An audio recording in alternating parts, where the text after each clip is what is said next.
All right. Hello, everybody. Welcome to this session. We've got RDepot, which is 100% open source enterprise management of Python and R repositories. And our speaker today will be Jonas Van Malder. So Johannes, the floor is yours, and everyone, let's give a round of emoji applause to Johannes as we welcome him to the stage. And yes, thank you, Mariel. And hello to everyone. Thank you for joining this session on RDepot. RDepot is indeed an open source management tool for Python and R repositories. But first, let me talk a little bit about myself. So I've been a software engineer at OpenAnalytics since 2012. My name is Jonas, and OpenAnalytics is a data science consultancy company based in Belgium, but we do have customers all over the world. RDepot is also one of the first open source products that we developed. And as mentioned, I've been a part of the development team since 2012. So what exactly is RDepot? We'll dive into that after this. I'll also talk about what is new in the latest version 2.7, which has released today. Then I'll give a quick demo of the capabilities, and finally we can end with a few questions. So what is RDepot? So RDepot, as mentioned, is a solution, an application for managing Python and R package repositories within an enterprise environment. So it allows users to submit packages through a web UI or an API, and then to automatically update and publish those repositories. So multiple departments within a company, for example, can manage their own repositories, and different users within those departments can have different roles in managing those packages and repositories. So using, for example, continuous integration infrastructure, tools like Jenkins for quality assurance, you can build your Python packages within such a tool, have some tests, some linting, generate some documentation, and then even the package upload can then be automated. So your CI tool can then push those packages into the repositories using the API. All of the configuration within RDepot is declarative. So you can set this up as infrastructure as code. And this is especially relevant in regulated contexts because it makes it easier to validate. Of course, you can opt to do everything in the UI as well. So that makes it great for like little experiments and proof of concepts. Then a more advanced feature of RDepot is that you can mirror publicly available Python repositories, such as the Python package index, and you can selectively mirror packages into custom repositories. So you can use these, for example, behind a firewall in your internal network and even offline. So meaning that only the RDepot server has internet access, and all the other applications that require those packages of your users, they don't have internet access. So you can combine this with Crane for hosting the packages. And using Crane, there's also a possibility to have fine-grained authorization using OpenID Connect. And you can configure this per repository. So you can have additional security on the hosting of the packages using Crane. And then finally, for more information, you can always take a look at our website, which is rdepot.io. And so RDepot itself, it consists of a couple components. We have the manager application, which hosts the API and manages the synchronization to the different repositories. And then we have the repository servers, which both have an API and then also can host the files from which the users can then install the packages from. And so generally, users or the CI system will push the packages into the RDepot manager, which will synchronize it to the different repositories, and then the end user can install the packages from the repositories. So as mentioned, you can do this in the UI. So here we have a screen to create a new repository. You can give it a name, a publication URI, which is where users will be installing the packages from. Then we have the server address, which is the API of the repository. And then you can select the technology since it supports both R and Python packages. So in this view, you can see the list of repositories in the UI. So currently we have 4. We have one which requires authentication, which is the PyPrivate one. Then we have a PyPublic one, which has public access. And then a custom one for this event, PyData Global. And then finally, we have a special one, the PyPy mirror, where we selectively mirror packages from PyPy. And I'll show this later on. So this is how you configure those repositories using declarative configuration. So you can create repository YAML files, and then you can specify all of the properties of that repository in that YAML file, and then place them in the file system and point RDepot towards those directories with those repository files. And it will then make sure to manage those repositories as they are defined in these configuration files. And this is the special one here, the PyPy mirror. So the difference here is this mirrors section, where we can specify one or more mirrors. So you can give them a name, then a URI. So in this case, it's just the PyPy URL, but it can be any other available Python repository which uses the simple repository specification. You can specify the interval on which to synchronize packages to that repository. So in this case, we are synchronizing every day at 5 a.m. And then a list of packages to synchronize. So in this case, we specifically want version 2.3.3 of Pandas, and then the latest version of NumPy. Uploading packages can be done using the API, but also in the UI. And it has 3 steps. So first, you need to choose your repository where you want to upload the packages into. Then you can select the packages from your local file system. You can add some nodes to them, which is similar to, for example, release notes, some message of what has been fixed or what is a new feature in this package. It will also automatically detect whether a package is a wheel, so a binary package, or whether it's a source package based on the file extension. And this is actually one of the new features I want to talk about in 2.7, which is binary packages for Python support. Now, of course, there's a lot to do in the UI and via the API, but for all of this, we need some sort of role management as well. So different roles have different rights in the application. So as a guest, which is an anonymous user, you can download and install packages from those public repositories.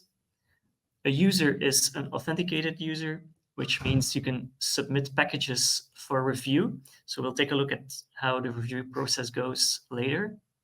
So they can just upload packages and they won't be directly accepted. So somebody has to review those submissions first. A user can also view the uploaded packages and the existing repositories. Then we have the package maintainer, which maintains some select packages. So when they submit packages, those packages that they are maintaining are accepted automatically, so without review. And they can then also review packages from users, again, based on those packages they are maintaining. Then the repository maintainer is one level higher, where you are managing or maintaining an entire repository. And then when you're submitting packages to that repository, they are also accepted automatically. And you can also review packages that were submitted by a user into your repository. You can also then manage package maintainers within your repository, so you can make sure that there are enough package maintainers to review those submissions coming in. And then finally, of course, the administrator role, which has full access to everything in the application. So now reviewing submissions. So this is the screen you can see with the list of submissions. And you can see that the bottom ones were submitted by me. I am an administrator in this case. And so they were accepted automatically. Then there was this user, John Doe, which submitted a couple of packages. I've approved 2 of them. I've rejected 1 of them, and then 1 still needs to be reviewed. And you can see that in the top one, they added some notes. So you can see it's also rendered in Markdown. So you can add your notes in Markdown and they will be rendered in the UI as such. And so here I have a couple of options. I can either accept, reject. I can also download the source of the package just to take a look what's inside. And then, of course, show and hide the notes. So once submissions are accepted, they are viewable as packages in the package list, which you can see here. So this is just a table, a list of packages which have been accepted.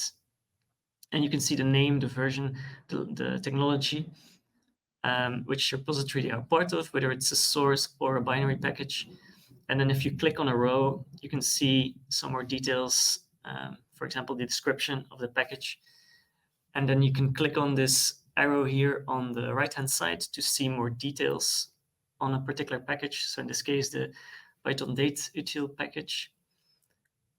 So you can see the license, you can see the classifiers, how to install the package. You can see the author, and within our depot, who is the submitter, the approver, the maintainer. And then, of course, that description of the package, which is rendered. So we both support RST descriptions and Markdown descriptions. And then, of course, installing packages, which is as simple as the command you saw in the previous slide here. So you can copy it using this button.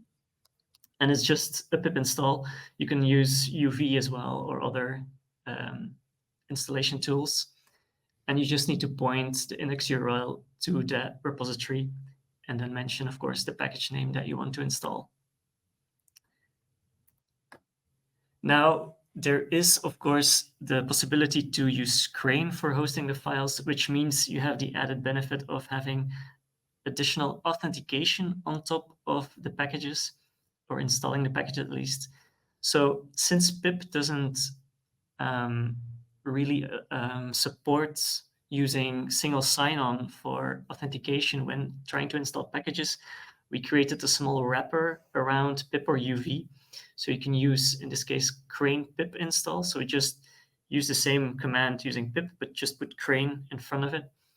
And then Crane will use the device code authorization flow from OAuth2 to then authenticate the user. So if they are not logged in yet using single sign-on, they need to log in again. And then you need to grant access to the application, which will then make sure that you are authenticated, and that will then install the package using authentication. For more information on Crane, Crane is also an open source product developed by Open Analytics. So you can visit the website for that. And specifically for the Crane pip client, this page in the documentation will be very helpful. As mentioned before, we also have a very extensive API. So here, the UI uses this one as well. So any endpoint you can imagine, we do have it. So you can upload packages, submit packages, you can list packages, list submissions, approve, reject submissions, and so on. Everything is done using this API. And now let's take a look at what's new in this version. So since today, we have released version 2.7. And the big new feature here is support for binary Python packages or wheels. Then we also added functionality to customize the theme. So you can add your custom logo, custom title text, and custom color scheme. And we also have implemented authentication between the manager and the different repositories, which you have two options for. So you have basic authentication and you have MTLS. So first, support for binary Python packages. So as shown in the little animation before, whenever you select a wheel file from your local file system or use the API, it will automatically detect that it is a binary package and will just do the upload process as expected and upload the binary package, which you can then, of course, install using the same pip command. As for the theming, you can see like a little example here with a questionable color scheme. So we have a small logo on the top, which you can customize, and a big logo here for the login screen. Then you have the custom app title, which by default is just RDepot. And then, of course, you can choose your colors. So here, in this case, we have chosen for a green primary color. And then you can also choose your background colors depending on that. Maybe something that I didn't mention before, so you can see this login screen here. So RDepot suggests to using single sign-on for authentication, but in like proof of concept environments or development environments, we also support basic authentication. So in a configuration file, you just specify credentials for your users, so username and passwords, and then the UI will show this login screen where you can then enter those credentials. Of course, when you're using single sign-on, this login page will not be shown and you will be redirected to your identity provider of choice. And then finally, the last thing, or the last biggest thing that is new in 2.7 is the authentication between the manager and the repositories. So the first option was basic authentication. We have a configuration page on our website, which has all of the details. Here I just added a little snippet of the document of the configuration in the manager application. So we just specify that the repository API requires simple authentication. And then here we just specify a username and a password. Now, the more secure approach is to use mutual authentication using MTLS. And so we have a full guide on this also on the same website, where we generate our own self-signed certificates for using between the manager and the repository applications. So in this case, the manager application will have a client certificate and the repository API server will have a server certificate. And then the manager, so the client, will check the server certificate and the server will check the client certificate. And so in that case, both client and server have been authenticated. And so you do this by, of course, enabling SSL for the API and then having a SSL bundle defined here. And you can define this using this configuration here. There's more details on the guide and in the configuration page if you want to see that. But basically here you define the client certificate and then the CA certificate of the server to verify the server certificate. So let's take a look at a small demo. Maybe let me start by showing, so I'm using our demo deployment. So the RDepot application is open source, of course. It's available on GitHub. And in the RDepot Git repository, you can see there's a demo folder which contains like a small proof of concept deployment. And so I'll be using that for this demo purpose. So this is the Docker Compose file. So it uses Docker to have like a quick and easy setup. We have an Nginx proxy in front of all of our services. We then have Crane for hosting the actual package files. We have single sign-on using Keycloak. We have a Postgres database for all of the metadata. Then this is the backend, so the API, the manager application of our depot. Then we have the repository API. And then finally, we have the UI, which is the front-end application. And as you can see here, I added a couple of these repository YAML files just to show you. So here we have this PyPublic repository file, which doesn't require any authentication. Then we have a PyPrivate file. Oh, for that. So just to show you again, these are the services that I've been using from the Docker Compose file. And these are the repository YAML files that I'm using. And so you have this public one, the private one, which requires authentication, and then the mirror one, which just has a pipeline mirror for this packaging, package, and pip tools. So let's take a look at the deployment. Let me maybe refresh the page. Okay. So as you can see here, those two packages that we defined in the pipeline mirror one have been synchronized automatically. So you can take a look at the package details here. But let's see if we can upload some other packages. So let me select the PyPublic one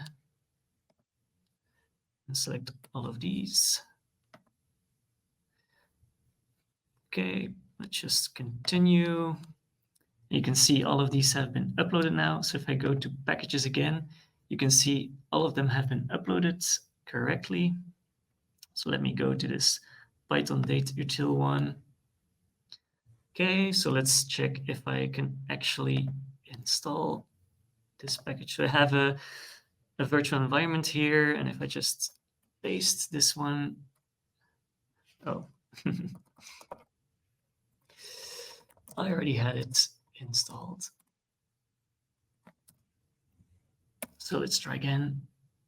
And as you can see, it got the package from our local PyPublic repository and installed it correctly. All right, so maybe I can show you the submission process as well. So if I quickly log out here and use this JDO account, which is just a regular user, so they can see the uploaded packages just fine, but then they can also submit packages. So let me maybe add some to the PyPrivate repository. And I have some binaries here. All right. And maybe I can add a couple of nodes.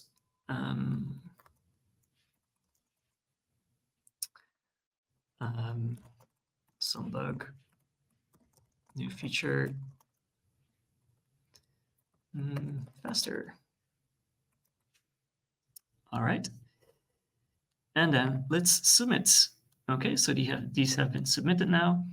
And as you can see in the submissions, I can see my own submissions. I can cancel a submission if, for example, I made a mistake. But let me now log out and log back in as the admin user. So let's go to submissions. So here I can take a look at, for example, the nodes.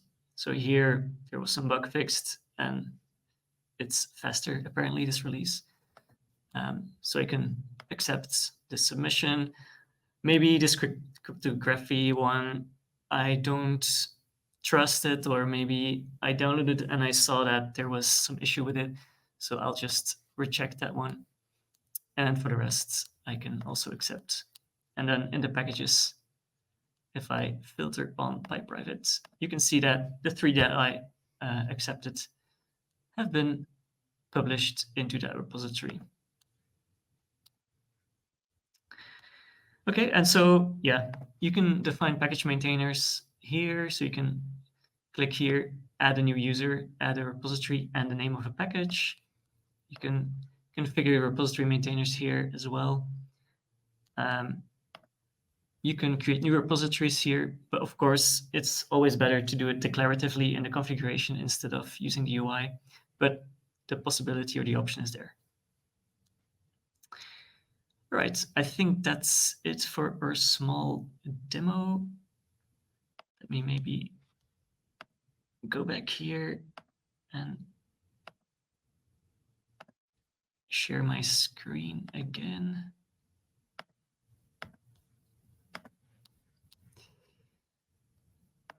Okay, let's go back to the presentation. Yes, so thank you for joining this session on RDepot. Thank you for your attention. Of course, the docs and the release notes are on our website, rdepot.io. There is a community support website at rdepot.io/support. Of course, as a company, Open Analytics also offers commercial support if that is required. And then the source code can be found on GitHub, Open Analytics/RDepot. So let's take a look if there are some questions. I don't see any questions in the chats. I guess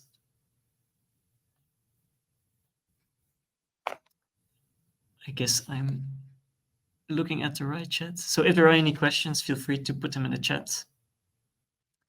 No questions. Okay.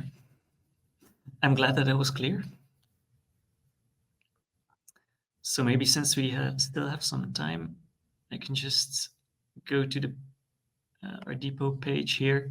So this is the website of RDepot, where you can find all the documentation.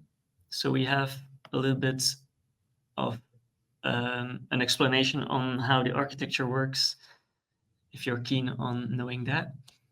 Then there's a configuration page, which has all of the little properties that you can configure. So we have configuration options in the Manager app, where you can see how to declaratively configure your repositories, how to do repository mirrors, how to configure the authentication. So this is the simple authentication, which was the one that you can use in a development environment or in like a test proof of concept kind of setup. But of course, it's suggested to use single sign-on, which you can configure using these properties. And yeah, there are loads of different settings available, also related to R packages. And so we also have a couple guides. So we have a guide on Azure and Microsoft Entra ID if you want to integrate using their cloud platform.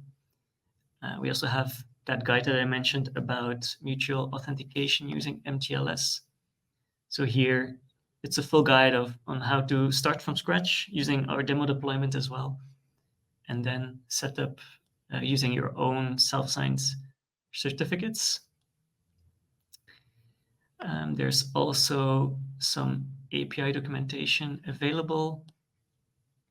There's some more information on different roles, which role has which rights in the application. There's also a page on security, so how to set up SSL certificates, how to enable secure communication between the manager and the repositories, how to declare your sensitive configuration. And then finally, we also have a user guide on how to do the basic stuff in RDepot, so creating a repository, uploading packages,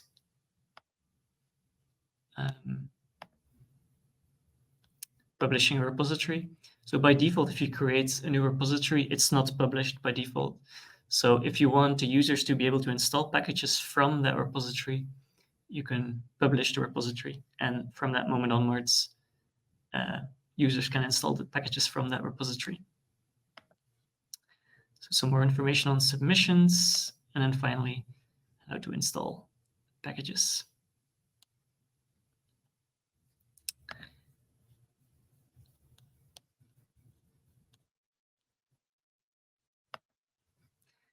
And here is the support forum. So we have a big support forum for all of our open source applications, of which RDepot is one of them. So if you have any questions, feel free to ask them here. If you're trying to set up, for example, a test environment and something is not working or you require some more guidance, you can always ask a question here. If you find a bug or if you have a feature request, you can always go to the RDepot GitHub page and add your issue here.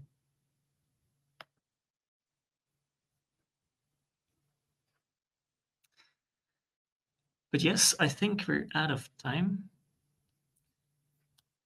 So again, thank you for joining this talk. If you still have questions, I'll be joining the Discord after the session, and I'll also upload my presentation here so you can have a look yourself if you require.